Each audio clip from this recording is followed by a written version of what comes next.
Okay, hello everybody. I hope you can hear me all right. Andrew's just introduced me. I'm not going to go through now what this webinar's about. Hopefully it's self-explanatory and it'll be focusing on students' attitudes. But I really want to start with context. So who GL Education are, and also the context of pupil attitudes as well before I launch into more information about the PASS survey. So for those of you who aren't familiar with GL education, hopefully most of you are, but just to introduce ourselves, we've been around now for over 30 years and our assessments are well used within education, health and psychology fields, and we were originally founded by the NFER, who you may well be familiar with. We're a separate entity now, but we do still work very closely with the NFER. And our resources are used in all over the world, so in over 100 countries. And I have learned, actually, yesterday I learned that we've now delivered over 10 million tests to pupils online. So obviously digital, particularly for international schools, digital assessments are the preferred choice due to various conveniences really of delivering digital surveys and assessments. So just to set the context in our assessments and our assessment model, because I think it's important just to set the scene of where PASS fits into that. As an assessment model, we offer the CAP4 tests which measure ability and potential, and our recommendation is then that alongside CAP4 assessments you have standardised attainment assessments such as progress in English, progress in maths, new group reading test. So then you can identify whether a student is meeting their full potential, and obviously that always sits alongside teacher judgment. So our assessments, our surveys are not in any way to replace teacher judgment, they're to complement teacher judgment. And then PASS is really that third pillar, or the fourth part of the 360-degree view of the student, because it's the only genuine psychometric survey to measure student attitudes.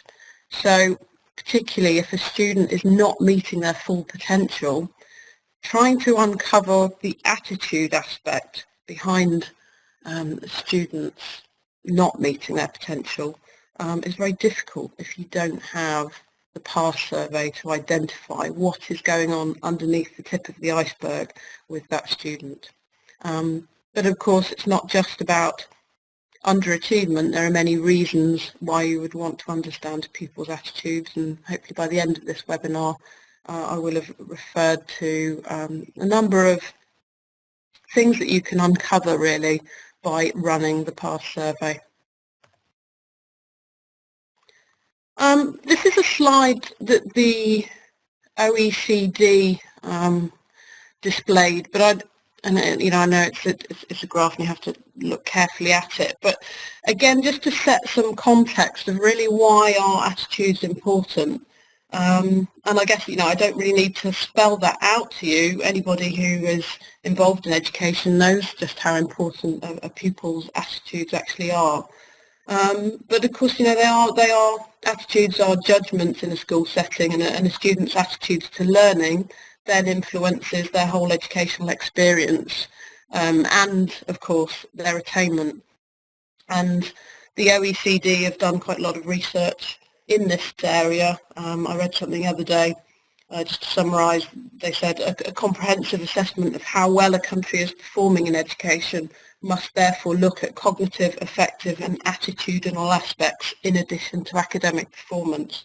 So it's well acknowledged just how important pupil attitudes actually are, and how the attitudes to learning indicates then the learning behaviour of that student, and then that relates to their attainment. And this graph here really is just showing that countries where students have stronger beliefs in their abilities perform better in maths. And I'm sure that's of no great surprise that where that self-belief lies, then the student is more likely to perform and attain. So focusing now on PASS, so the pupil attitude to self and school. There are various reasons why you may be interested in PASS as a survey to measure your pupil attitudes. So some schools might be looking at, they've got certain students in mind where there's obviously obstacles to the student fully realising their potential, but it's been difficult to understand what that obstacle actually is, and PASS would help you with that. Also emotionally vulnerable students as well, so identifying ways in which students who are vulnerable might need more support and the best ways to support those students. And also, I think it's important that when you put in intervention activities to support students' well-being, you want a way of then measuring that those intervention activities have actually had some effect as well, and PASS will allow you to do that. So in a nutshell, PASS is a survey that measures pupils' attitudes towards themselves as learners and their school environment. The key thing is it's a whole school survey, and it's designed to be done at least once a year. So our recommendation is every year that the whole school takes the survey. And it comprises 50 short psychometric statements, and they are statements rather than questions. And students have 4 possible answers that they can give. And the 4 answers are the same with every single question in the 50. And it's basically them saying whether they strongly agree, strongly disagree, or the 2 options in between. They don't have 5 options where they can sit in the middle, so they have to go one side or the other of whether they agree or disagree. So PASS should help you to raise standards of attainment and pupil well-being, and it will allow you to support individuals through those tailored intervention programs, and then, as I said, reassess whether those intervention programs have actually worked as well. And going back to what I said at the beginning about the assessment framework, the assessment model that we suggest, then it will help you to build that holistic view of each pupil. So you're not purely assessing based on attainment, it's also whether the attainment of that pupil is in line with the ability and potential of that pupil, and whether the attitude for learning and getting the best from the learning is in place for that learner. Hopefully the benefits are fairly self-explanatory with PASS. I've talked about emotionally vulnerable young people. I think probably the key bullet point really on this slide is that last one, that challenges your own perception of your pupils. And that's been really interesting working with schools in different areas of the world who have used PASS, and really hearing stories about how PASS has uncovered and revealed certain factors and attitudes with pupils that, if it wasn't for doing that survey, the school would never have known certain things that were going on with that pupil, and they wouldn't have been able to help and support the pupil in the same way. So it can be very interesting, very revealing when you look at the data, and I'll show you some examples of the reports. They're the sort of data you would see after a PASS survey, so that you can look at your pupils and understand what is going on. So in terms of administering PASS and the age groups it covers, there is what we call PASS 1, which covers ages 4 to 7. So if you're on UK curriculum year groups, that would be reception through to year 2. That's a separate PASS survey. So because of the age group, that's actually 27 rather than 50 statements. So that is a separate PASS survey specifically designed for that age range. But then from year 3 upwards, or age 8 upwards, then the 50 statements are included within the PASS survey. And as I said earlier on, our recommendation is that this is a whole school survey, and it's administered annually. It's quick to administer, it takes about 20 minutes. And in my experience, as a previous teacher, I used to administer PASS in UK schools, and I always found that students really enjoyed completing it. So even the most disengaged Year 11 boy on a Friday afternoon would enjoy completing it because it was about him. It was how he felt and his attitudes. So in terms of the development, it was PASS was developed by two educational psychologists. It took them 6 years to develop, and they involved 4 universities. You can see how many local authorities as well were involved, and hundreds of children. And it's now used in over 2,000 schools across the UK and international schools as well. And the key aspect of PASS, I think, which makes it stand out from other psychometric tests, is the robust standardisation behind it. So the sample was from over 600,000 respondents, so you can see how robust that is. And it's instant reporting as well, so you don't have to bundle up any papers and send them back to us. It's instant reporting within your control. I'm going to talk through the 9 factors. Hopefully you can see this okay, because these are the 9 factors that are being assessed. Now, when you look at the 50 statements that the students are completing, you can't necessarily see which statement this is being connected to on the factors. It's more important to understand the report at the end and the 9 factors shown here and what they are actually assessing, so what they actually mean. So starting with the feelings about school, this is about the bricks and mortar around the pupil. Do they feel it's a good, safe place to be? And this is where bullying, discrimination could show here as a low score if a pupil is being affected by that. The second factor, perceived learning capability. This is about the pupil's recent learning experience. So has the recent learning experience gone well? Do they feel ready for the next challenge? Or has his or her self-confidence taken a knockback, perhaps? That would show within perceived learning capability. Then the third factor, self-regard as a learner. As that perceived learning capability, factor 2, builds up over a longer time period, their attitude develops, and that is self-regard as a learner. So it's more a long-term view, if you like, of learning capability. It's not self-esteem as such, which is a bit too broad. It's a more specific element of self-esteem. And preparedness for learning is about whether the student feels that they've been taught how to learn.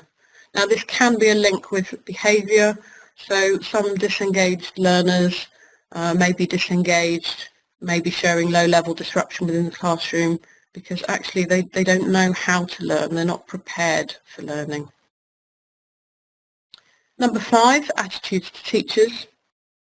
A high score here would indicate that the pupil feels that the teacher is interested in them and listens to them and that they care. It's worth just noting that there isn't any free text at all within this survey, so there isn't an opportunity for a student to write any comments about specific teachers or anything along those lines. It's not that sort of survey. It's about whether the student feels that they are being listened to within the school and whether the teacher cares and is interested in them.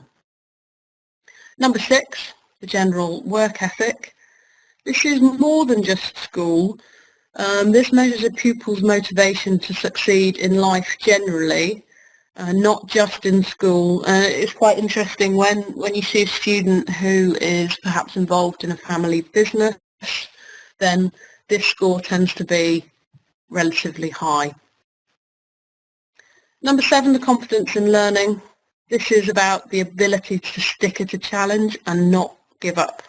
So that's what that's measuring. Number 8, I think, is really self-explanatory. The attitude of the learner towards attendance. Do they want to come to school in the first place, and do they want to stay there? And number 9, this is about whether pupils' desire to succeed, whether they really understand that working hard in school will help them in the long term. So do they understand that that desire to succeed in school will then be a way to succeed in life? With gifted and talented students, then this tends to be a higher score.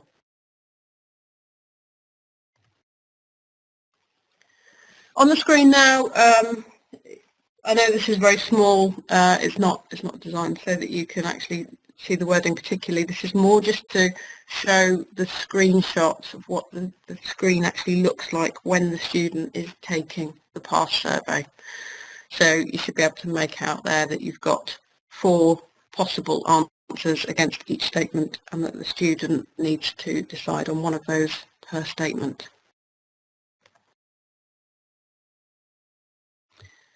With the reporting, and I'm going to show you some screenshots of the reports and what they look like, there are different levels of analysis. So it starts at the whole cohort level. And this will probably be more meaningful when I show you the screenshot. And then it drills down, so starting at the whole cohort level 1, it then breaks down further so that you then start to look at the data by gender, perhaps by year group. There's ethnic group there. In an international school, that would be more nationality, right the way down to individual student level. So this here is an example of the level 1 whole cohort profile. So on the screen there you can see 9 bars on the bar chart, and each one of those represents one of the 9 factors that I've just talked through. So on that left hand side you've got feelings about school, on the right hand side you've got the response to curriculum. You'll see that underneath you've got then 2 main lines of data. Immediately under that bar chart you have percentages against each factor. So for each factor within the school, so this is at this point not broken down by year group, gender or anything else, this is out of the whole school, so every student that took the survey, out of the maximum possible responses, what was the percentage against each factor? So on factor 2, perceived learning capability, here it says 74.5%. And you might be thinking, well, is that good or bad? And you would be right to think that, because actually a first time through with the PASS survey, those percentages don't really show you that much, other than being able to see relative to each other, which factor you've performed more strongly on than the other. But even that really, first time through, it's not that meaningful. The meaningful data in this is the percentile data, which you'll see colour-coded at the bottom here, because that is the standardised data. So that's where you are being positioned. So your whole cohort is being positioned, their response is being positioned against the UK sample. Where the percentage is, you might be thinking, okay, well, why are the percentages in there? Where the percentages are useful is particularly when you get to your second year, your third year of administering PASS. What you want to see is that your factor percentages are actually going up. So that's more relevant really for sort of longitudinal PASS surveys, so that you can see that every year those percentages are rising. So the attitudes are becoming more positive against each factor. You'll notice that those percentile scores at the bottom are colour-coded, and I'll talk through more in a couple of slides on that. The level 2 analysis, You can see here this is past factors analysed by gender, so you can start to see trends between the boys and the girls. Always very interesting. And this is what I was referring to a moment ago with the colour coding. So you can see here that the green, the high satisfaction with school experience, this is the students in the 31st to the 100th percentile, and then you've got yellow, the salmon, and then the red.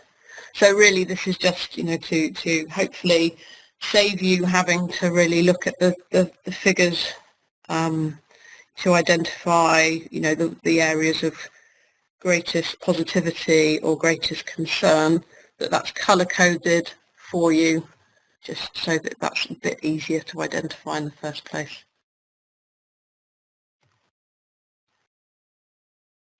And the level 3 analysis, so this is where you get down to the individual pupil profile level. So you would have your students on the left-hand side listed and their year group, and then you can see that the 9 factors are then shown with that percentile score against each of the factors for each of the students. And again, it's colour-coded so that you can straight away look at, well, reds, it does tend to be reds, but actually really important, of course, to look at the positives as well. So in this example here, there is a lot of students, significant number of students, who have pretty much all green, which is, you know, something obviously to be celebrated, and it's important to look at the good as well as the concern areas. When you first have this data, and this data is available on Excel as well, so the report is available as a PDF, but then you have all of the raw data in Excel so that you can manipulate it further. You can sort the data, so this is an example of that previous sheet from there, sorted so that you have most of the reds at the top. So again, in terms of prioritisation, it would just help so that you can look at those students with the most reds to identify probably the group of students who you're going to use certain intervention strategies with. We provide how to help videos, so if you're unsure about how to perform certain tasks on Excel, we provide help videos using past data so that you can see how to do that. And shown here is an example. Now this is the same data as on the Excel sheet that I've just shown you, but this is shown in graphical form, and I've used this slide just because it's a little bit easier to illustrate the individual pupil profile for this student rather than just showing the raw data. This graph comes from what we call the standalone version of PASS. So a standalone version is included within the PASS survey, and it allows you, once the whole school survey has taken place and you've identified those students who you want to put an intervention programme in place, the standalone version then allows you to reassess those students after perhaps a 10 or 12 week time period, and then you can actually measure the impact of the intervention strategies to check that they've worked. So this is a pupil profile of a student who took that standalone version just as a one-off. They weren't part of the whole school survey. So you can see the factors across the bottom, and I just need to look back at my notes just to remind myself of the different factors. So you can see particularly low factor 2, perceived learning capability, factor 3, self-regard as a learner, preparedness for learning was factor 4, and the response to curriculum demands, factor 9, as well as attitudes to attendance, factor 8.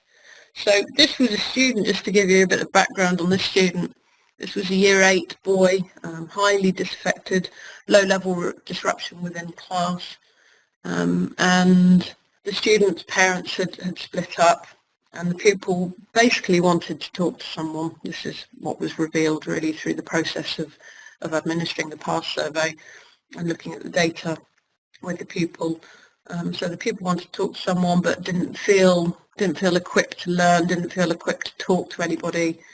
So the school in question put a targeted study support program together for the student, peer mentoring for the self-regard aspect, so that longer-term perceived learning capability, mentoring with adults to talk through the problems that the student was experiencing. There was the factor 8, the attitudes to attendance. There'd been absence due to the parent breakup for the student, so this meant that reading had slipped behind. So that student had lost further confidence really in their learning. And a lot of this was identified because of the student sitting the PASS survey. The reason this was a standalone version was because I think one of the educational psychologists who set up PASS happened to be in a school and talked to the student and said, could you sit the survey for 20 minutes? And this was revealed from sitting the standalone version of PASS. So who usually looks at the reports and uses the data? Well, at the level 1 analysis, so the whole cohort profile, this would be the senior management team or the person with the post of responsibility for PASS, if that's not a member of the senior management team. Level 2, again, senior management, staff with specific responsibilities, such as heads of the year, perhaps heads of department, class teachers. And the level 3 analysis, so that is the student by student data. Again, staff with specific responsibilities, for example, SENCO, class teachers, support staff, and I would say senior management team as well, very important. So that student data, really, it's important that it's looked at by staff and understood because it really should influence and impact teaching and learning strategies used within the school. We provide an interpretation and analysis workbook. So when you first generate the report from the TestWise system, you have this report in front of you and you might be looking at it for the first time thinking, okay, where do I start? We provide a framework to allow you to work through that data, and we just provide prompt questions to open up thinking. So it's a framework, it's a structure, so you can work through systematically and look at the different levels of data. And as you become more and more familiar with the data, there's all sorts of factor combinations which are interesting to look at. And I find from talking to different schools, it changes so much from school to school as to what you might want to look at. There's no way you can just do all of the possible analysis within the first year of conducting PASS. It's something that evolves over time. My recommendation would be to start with the workbook, start with the prompt questions that we supply, and then just by following that process alone, there will be all sorts of possible questions and areas of interest that you would then come up with and would want to explore further, and that obviously develops over time, and your needs as a school will change from year to year. So perhaps one particular focus from one year may change a little by the second year. On the screen now is just one example of how you can combine data from PASS to help with that whole pupil overview and to understand more what's happening with the pupil's attitudes. So this is an example of plotting attainment, or it can be CAT data, so ability data, against perceived learning capability. Basically when you do that and you find that a student has high attainment but low perceived learning capability, they are the students that we would term fragile learners. So they're the ones that sometimes, they seem to be doing okay, maybe quieter in class, and you do an end of unit assessment or an end of year assessment with them, and you get the results back and you think, I thought they would have done a bit better than that. And it is often down to self-doubt, perhaps vulnerability, and the need for protection. And they sit within that that right-hand yellow box shown here. So they have high attainment or high ability data, but their low perceived learning capability means that they're higher risk of non-delivery. They need support on self-regard and cognitive mentoring. So you would have a certain intervention strategy for that group of learners. The box above that, those students who have high attainment or high ability data and their high perceived learning capability, they're a sound bet for attainment in the future. So, you want them to carry on as they are. To the left of that box, in the lighter green box, you've got high perceived learning capability learners, but lower attainment or ability data. So those students have room for improvement academically through coaching type approaches tend to work. And then those students there in the pink or the purple box who have low perceived learning capability and low attainment or low ability scores, so they have obviously potential for improvement. You would often find that SEN students tend to sit within this pink box, and mentoring as an intervention strategy might be a place to start for those learners. So you can see how you can start to segment students in different ways and provide that targeted support that I talked about at the beginning of the presentation. You, of course, can't observe every lesson within your school, but your pupils do. They are the eyewitness to your school, and to ask them what they think of the provision within the school, and whether they're equipped for learning, then it's an important part of school's improvement and development. This is just an example I have taken from a school in Thailand who we work closely with, and the school plotted perceived learning capability against the non-verbal and spatial mean from CAP 4. Now students should be gathered around the line here, and if they were gathered around the line it would mean that their perceived learning capability and their ability data was in line. But you can see that there's a lot of students who fall below the line. So basically their perceived learning capability is much, much lower than you would expect it to be given the ability of the students.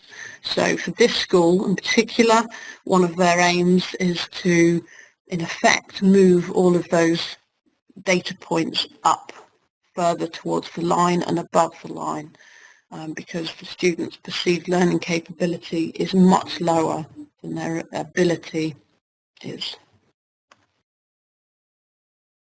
Okay, just to round up and finish off, I just want to mention the online intervention system that is available with the PASS survey.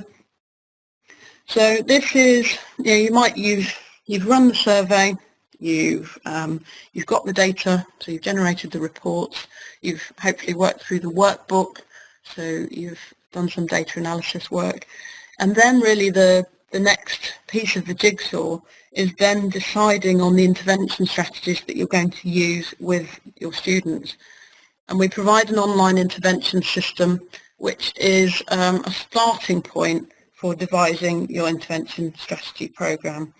So it's an online application. It allows you to feed in scores either as a whole school or for individual pupils, and it generates a report on the strengths and the areas for development either for the whole school or for individual pupils with suggestions for development strategies. Some of those will be UK based and not relevant, but many of the recommendations are relevant to international schools. So this is just some examples here.